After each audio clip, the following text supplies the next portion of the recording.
This Ghanaian lady was found dead with multiple stab wounds in her apartment in the United States. But the circumstances surrounding her death only leads to the most unlikely culprit.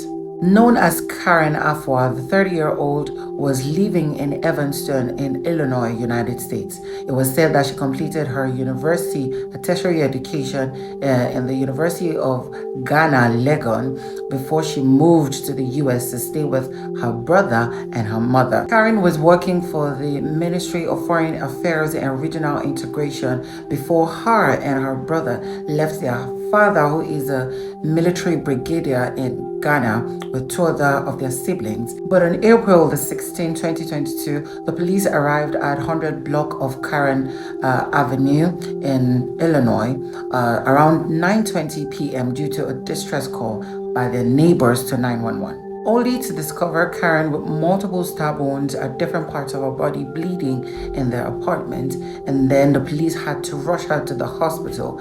Unfortunately, within moments, the hospital pronounced her dead due to loss of blood and their vital organs being punctured. When the police began investigation, neighbors and eyewitnesses began pointing fingers to her brother as the culprit. It was reported that although these two lived happily with their mother and two other siblings in their apartment in Illinois, there had been times there's been a lot of altercations, verbal and even throwing of things. But on this particular night, they overheard them arguing due to routine house chores. So of course there is a routine for who to do house chores at what time and what day, but on this particular day, whoever it was that was supposed to do the house chores didn't get to do it, and then a verbal altercation began. However bitter this altercation went, this boy of 26-year-old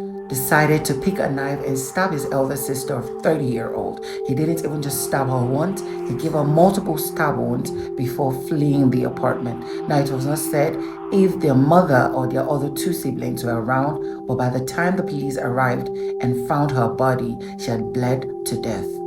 This only points that whatever kind of domestic violence it is always very fatal, and people need to be careful. Parents need to teach people to have self-control.